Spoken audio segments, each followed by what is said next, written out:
Okay, not quite sure how I messed that up. Rural stroke management, not head CT. And since my lectures are backwards, I'll add on greetings from Augusta, which is where all of us are from. And Augusta is a place that takes strokes very seriously because of a little shindig there called, what was the name again? Oh, Masters. For those of you not familiar, it is kind of one of the pinnacle events in golf. And the Masters is shrouded in mystery and mystique behind a bamboo curtain that you cannot see through.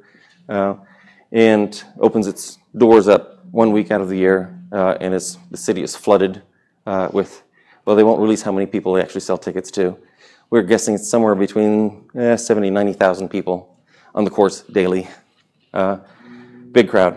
And we provide medical coverage for that, and even we're not told any of those numbers. It's okay. Good fun. Very pretty.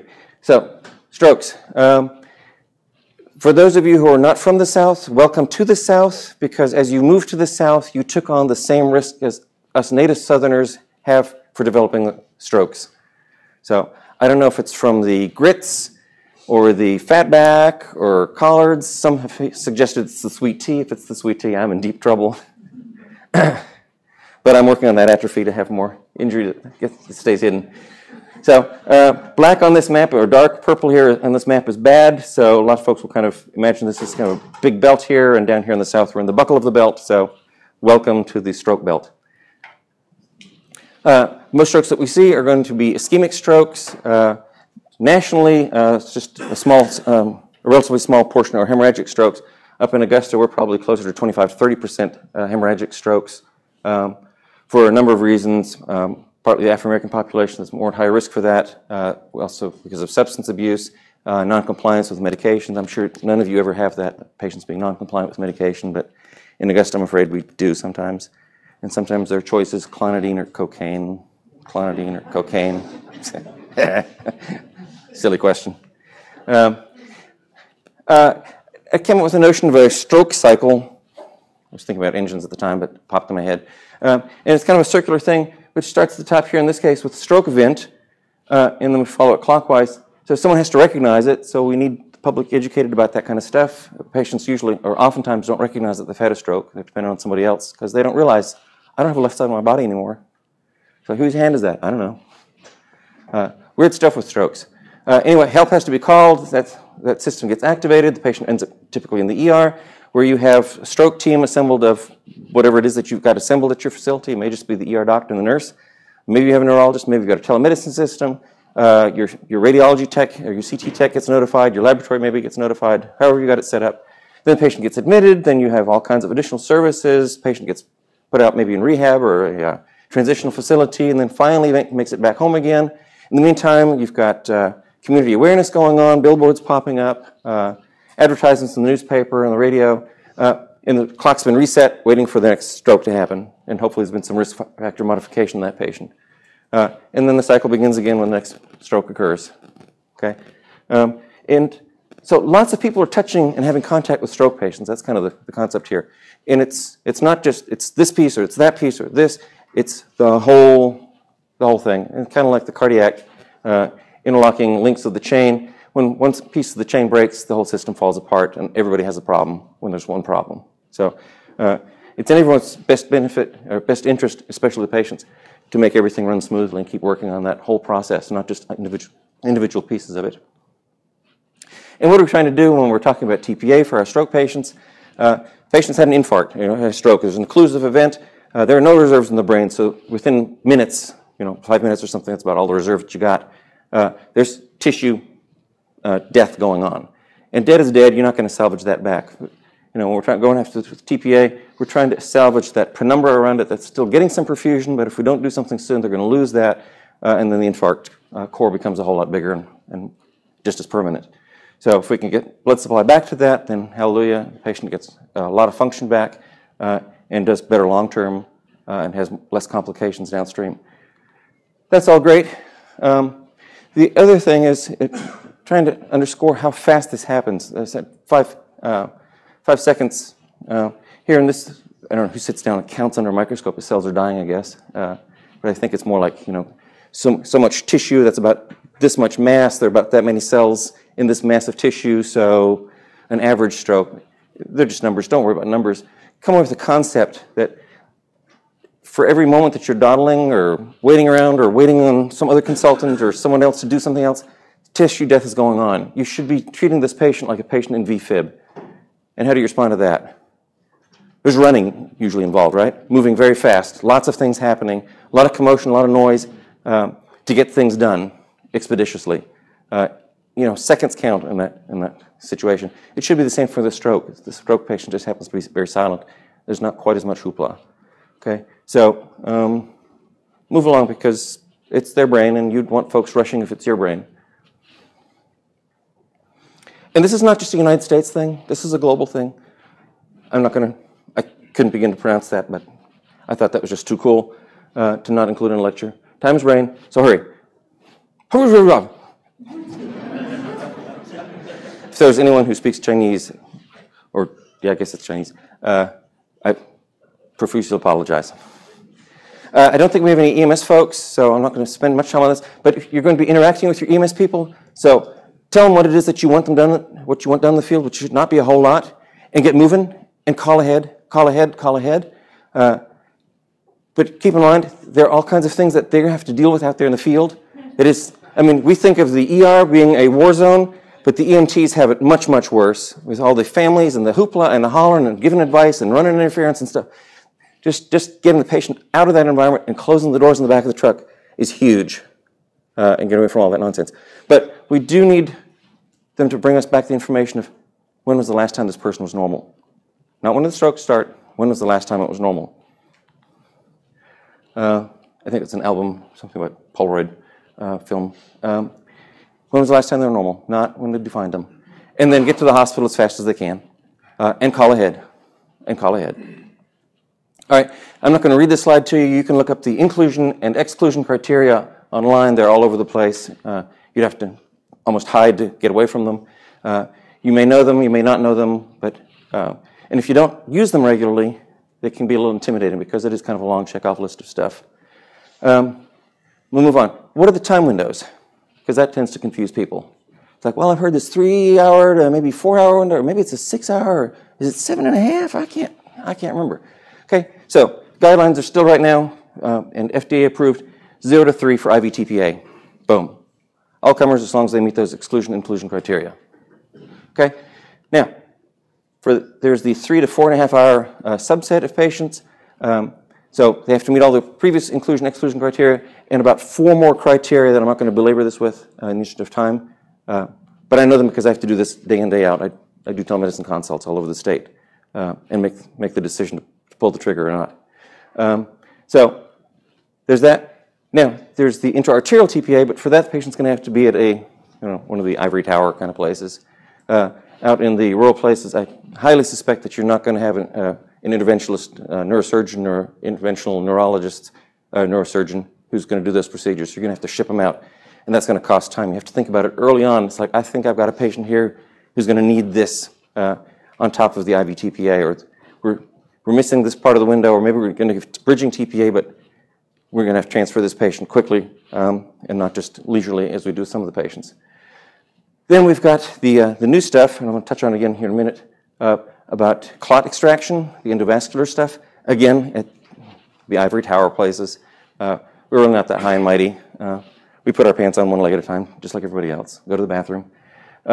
So you have to know about that. So it's not just, we gave the TPA for this devastating stroke. Now it's done. No, this patient's not getting better, or we saw the hyperdense MCA sign, or I think this is a devastating stroke. There's going to be a huge clot burden. They're not going to get better with this. We need to get them off to some place that can take them on to the next step. Okay, we're not done yet, and for quite some time now, it's been we gave TPA, we're done. Now, there's a next step for a lot of these patients who are not clearing their stroke quickly, or just you suspect they're not going to because it's just too much clot burden for that TPA. And then the longer stuff is all research protocols. So if you're not in a research study, then don't do that.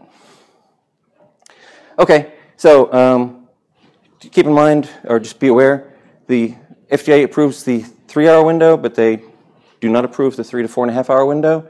By the same token, the American Stroke Association, American Heart Association, very strongly endorse proceeding on with the 3 to 4.5 hour window. So guess what?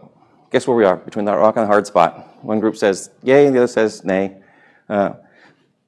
We've taken it as we need to take care of the patient. There's good evidence, good literature that shows that it is beneficial as long as we make sure that we stick with, at least within these guidelines until they get modified a little bit more. And we're going to treat these patients. By the way, do you know where all the guidelines came from? They were the numbers that were picked when they did their initial research studies. Are they the right numbers?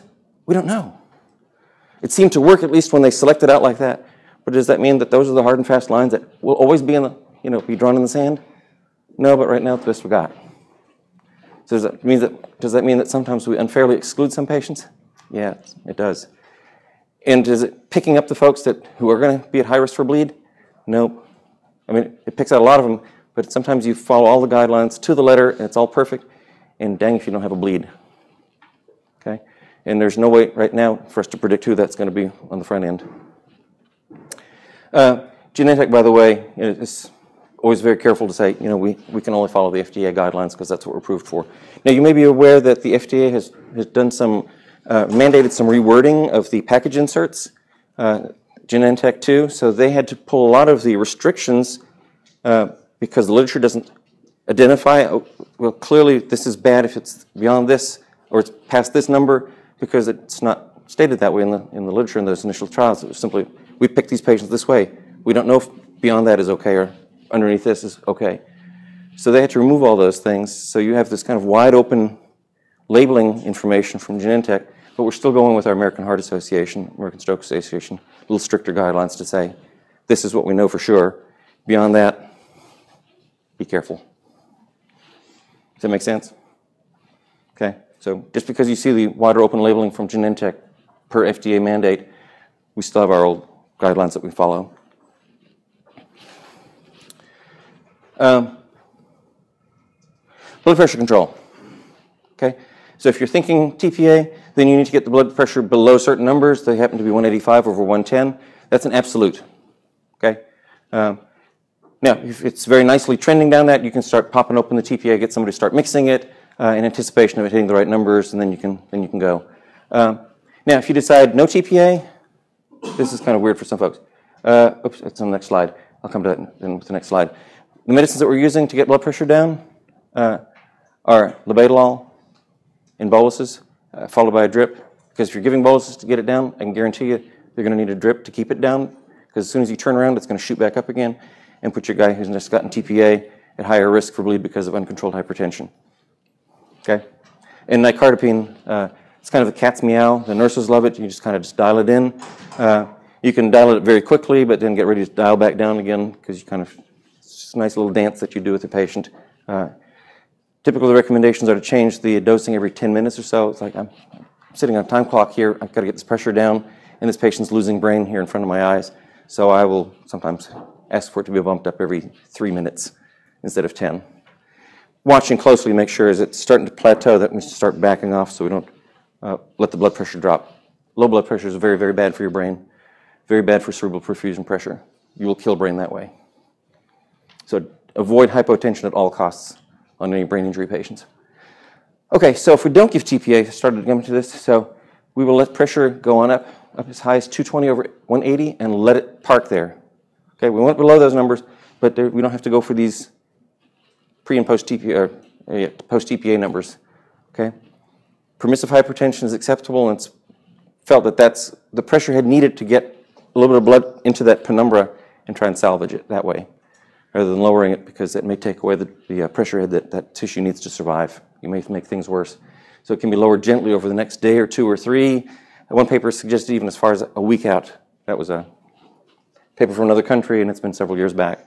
Most folks will just simply gently lower it over the next few days. There's no rush in it. Okay. As opposed to our other strokes, the subarachnoid, we want to drop that pressure like a rock. 140 is kind of the consensus number that we're shooting for. Why so low? We've got bleeding going on, active bleeding, but it's around the brain because it's from those aneurysms.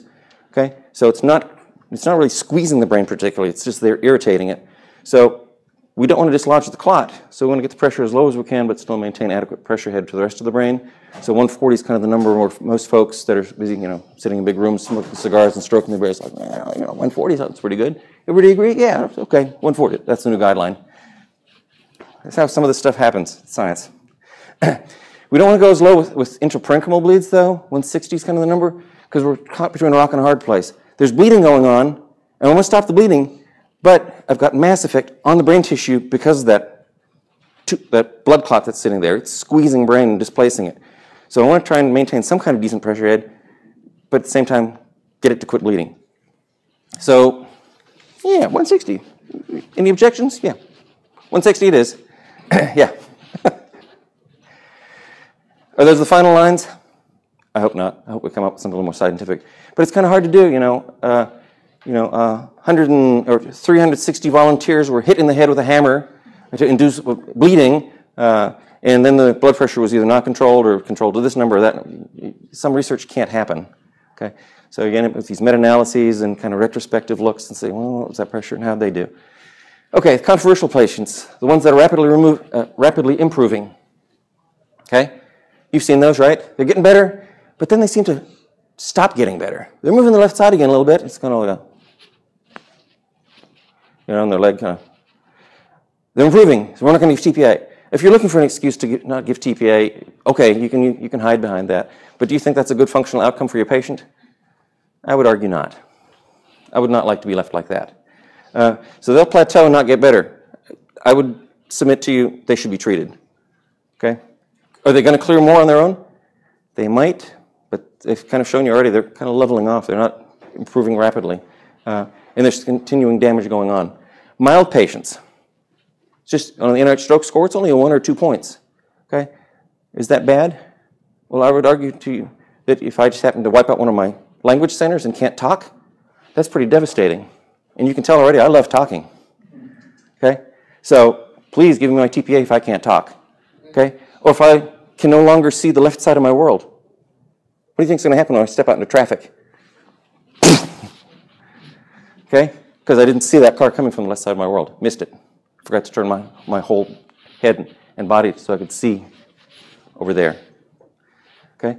So the old stuff was, we're just going to draw this number, NIH stroke score of 4 in the sand. We're not going to treat below that. And I kind of regret that retrospectively now because there are a lot of folks that I think, thinking back, like I would have treated them, had I thought that through a little bit more and maybe had some additional guidance on that. So we're a little more aggressive on those. And the severe elderly patients, severe stroke in an elderly patient, kind of depends on what's going on beforehand. Are they out playing tennis, or are they in chronic vegetative state, with feeding tubes and, getting turned every 2 hours for bed sores? The latter, I'm not going to treat with TPA. This may be their way out. And the ones that are high function, chronologically, yes, they're old, but physiologically, they're young. I want to treat them. Okay, just rapidly improving. In one study, a quarter of the patients basically who were too good to treat died in the hospital.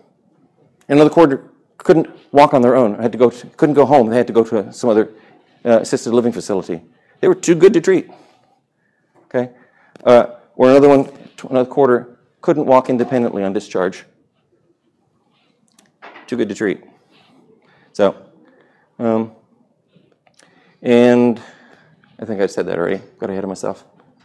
And that. And that. Okay, now we've got the water silty with these new NOACs, the novel oral anticoagulant medications. So what's the word on that? There's still no reversal agent, although in the back of some of the throwaways, you're seeing that dabigatran is going to be coming out with a reversal agent. We'll see how that all shakes out and what the rules and instructions are for that. The thought is that because of the half times on these, it's in a future slide already. I'm getting ahead of myself. But if they've taken their medication the last 2 days, then you should probably not treat with TPA. That's kind of a general feeling, but I know several folks that are treating in spite of that. They just plow on. You can do some testing, then activated thromboplastin time can be done, or if you have this capability at your facility, you can get an anti-factor 10A level. I've actually never ordered one, but supposedly have it, and can have the results within an hour. It's another hour lost on my taking care of a patient, unfortunately. Here's those half times, just for funsies, kind of around the 12-hour mark for the 4 that are approved in the United States. And which actually brings the thought of what's the half-life of warfarin? It says it up there. Hint, hint. Oh, no, it doesn't. There, 40 hours. Key point on this previous slide, what I've seen when I'm taking care of a patient who was on one of these NOACs is that it was stopped in anticipation of a procedure coming up. So the medication was doing exactly what it was supposed to do. It kept them from having a stroke because of their underlying AFib. They stopped it, there was no bridging therapy, and boom, they fired through and developed a clot and fired it right in their brain and had a stroke. So my experience so far has not been the patient's been on it and had a stroke anyway. It was stopped intentionally, and now they have their stroke. So I can go ahead and treat those folks. So I've not run across the patient who has the stroke on top of taking the medication. I'm sure it's going to happen, and I'm going to have to sit there and figure out what I'm going to do. There's the half-life of warfarin, very long half-life. That's why we typically admit those folks who have those long INRs. And just for a quick quiz, who knows what the half-life of TPA is? And that's the molecule, by the way, and its molecular structure. C2569, H3800. It's a gigantic molecule. Half-life. Okay, here's a hint. We don't give any antithrombotics or anticoagulants for 24 hours. Is the half-life 5 minutes, 60 minutes, 5 hours, or 12 hours? No idea. Okay, good answer. Here comes the answer. Surprise. 5 minutes. Okay, so while we're busy treating them and handling them like eggshells, 5-minute half-life. So after you turn it off after an hour and they finish the infusion, 2 hours later, it's already half the function. Okay? So you don't have to treat them like eggshells. They're still durable. Oh, and I don't have that in here. Please, if they don't need a Foley, don't put a Foley in them. If they don't need a Foley, don't put a Foley in them. Okay? It's just going to cause infections, and your CODI numbers are going to go up, and your hospital administrator is going to chew on your butt. While you're putting these Foleys in, just don't put them in. They can go to the bathroom, they can go on a bedpan. Even with TPA in them, they can go down the bedpan. Okay? They don't if you don't have to have a urinary catheter in them, please don't put one in. Leave them alone. TIAs, you can't read that, but it is constantly conundrum with these patients. They've had these symptoms and have now resolved them completely. I mean, they have to resolve them completely to be called a TIA. If they still got some residual weakness or residual numbness or change in their sensation, it's still a stroke. Okay? They still have symptomatic stroke. TIA is transient. It is gone, resolved, finished. And usually those only last a very, very, very short period of time. Remember I said 5 minutes or so, you got tissue damage. 20 minutes into it, they should be resolved. Either loss of vision, difficulty speaking, the weakness, whatever.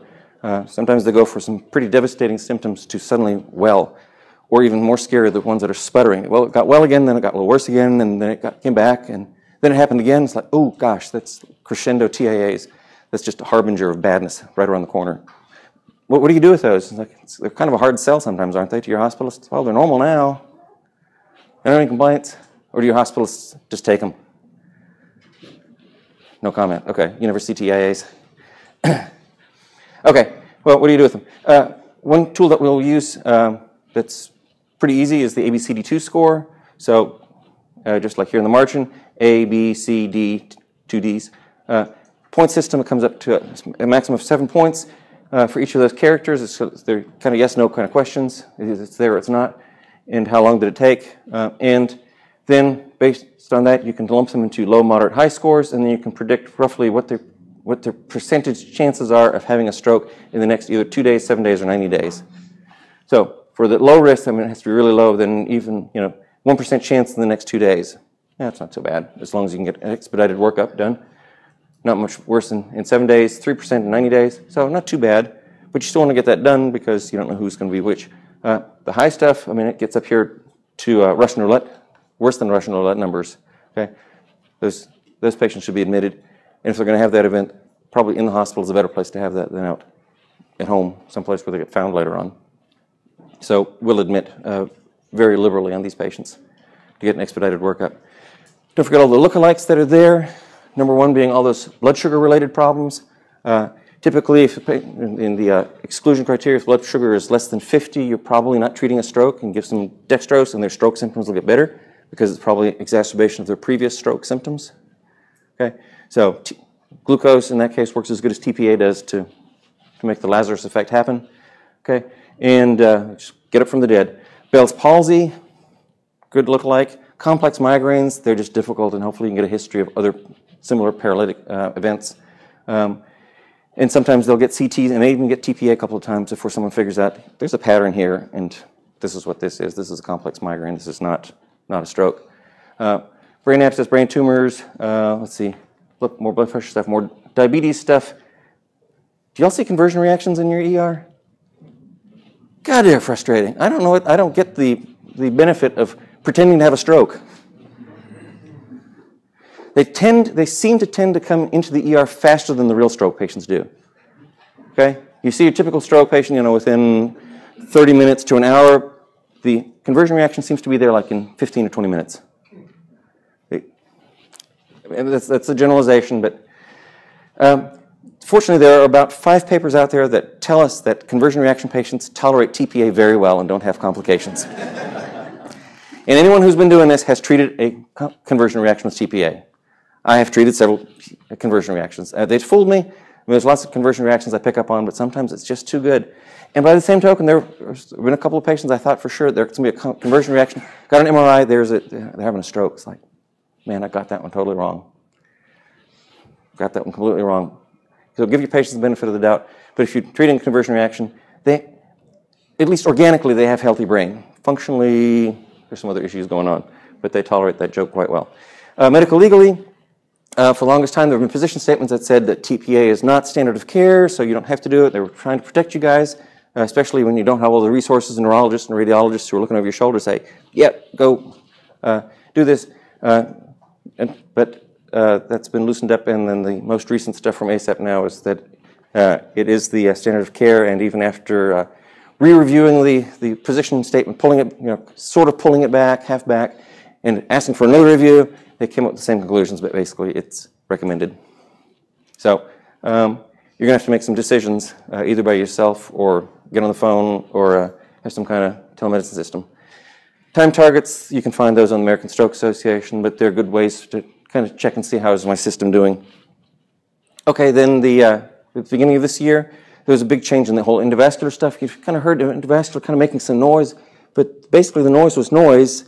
And when people looked at it, it's like, well, endovascular doesn't seem to do any better than just plain TPA. In fact, it causes all kinds of side effects and doesn't really salvage a whole lot more people.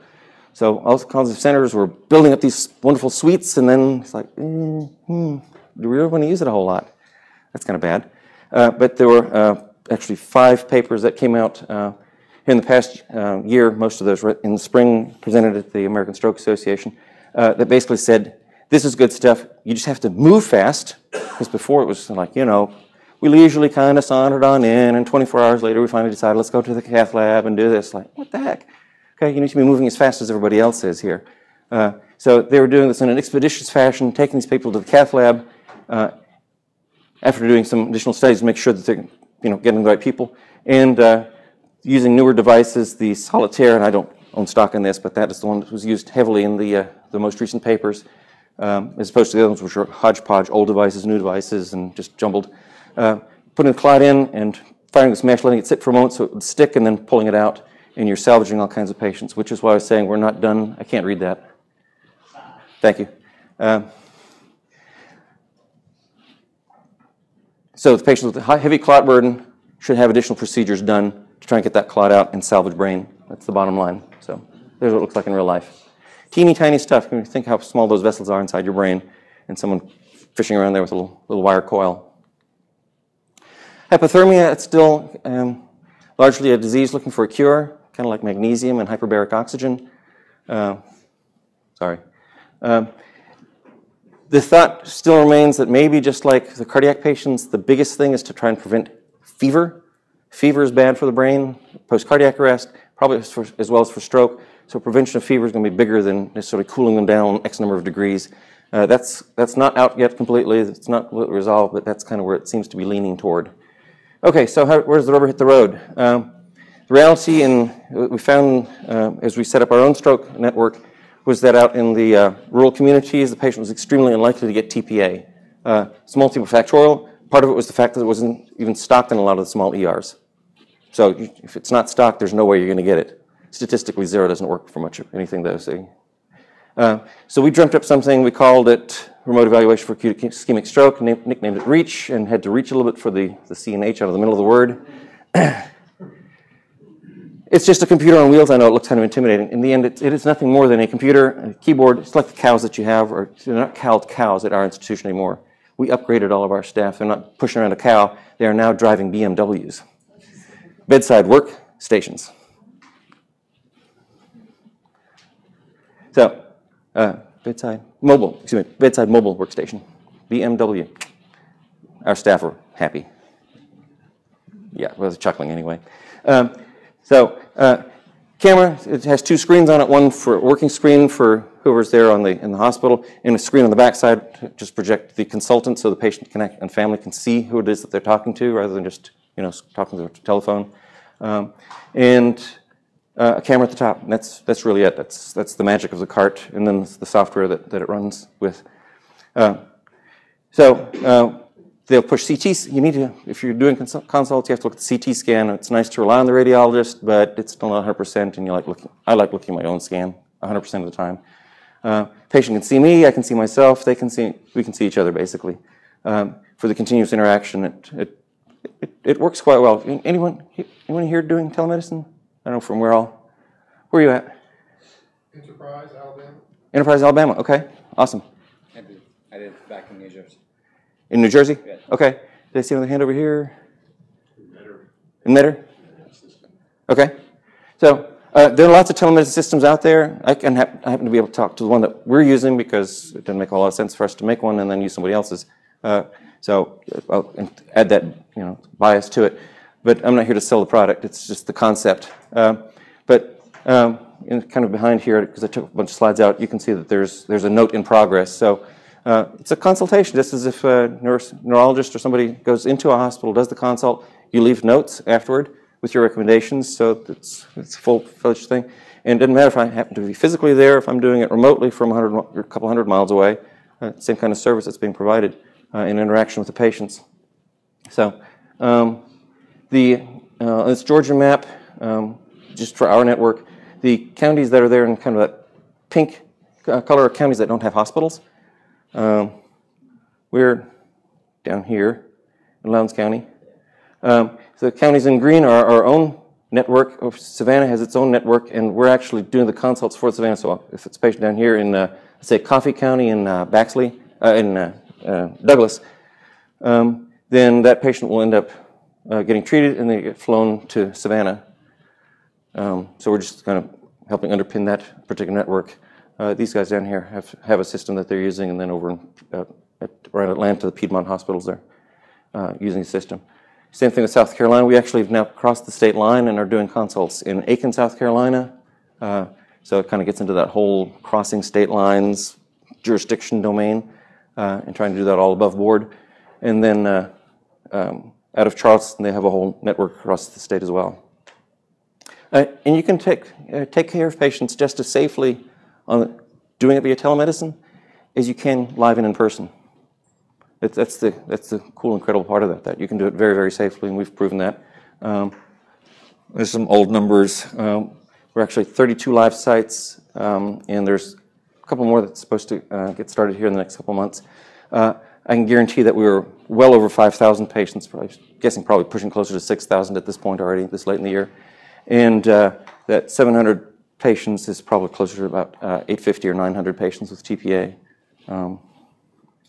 I've treated, and this is not bragging rights, but for an ER doc, it's probably kind of high, 125 patients with TPA, just because I have to keep on running log and turn it in periodically.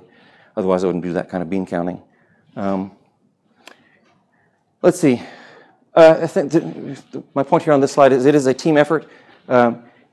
Just like the chain of stroke cycle that I showed you at the beginning, all the pieces have to be functioning. There has to be good communication with everyone. It's not even telemedicine. It's not just about shoving a cart into an ER. It's about all the teaching that goes with that, continuous interaction, and performance improvement. You can't just do one piece in a vacuum.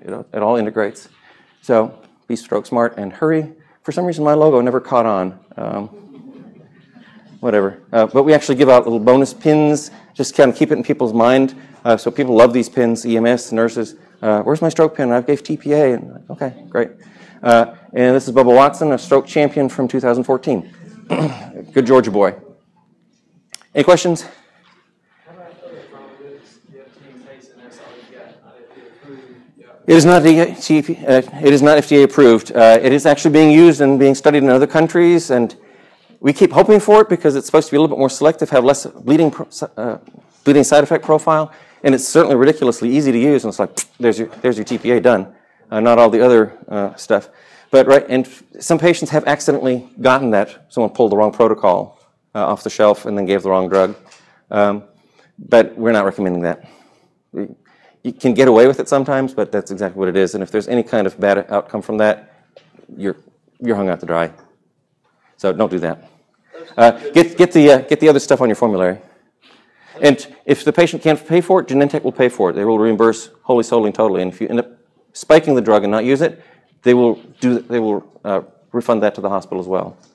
Now, if you keep spiking, 2 or 3 bottles a day, and then, but if it, They're doing studies out of the country, don't TNKs to see if yes, Australia is doing that. They're doing a lot with TNKs. We keep hoping, and it's made by the same company, by the way. It's Genentech on both drugs. And there's my last slide. Thank you.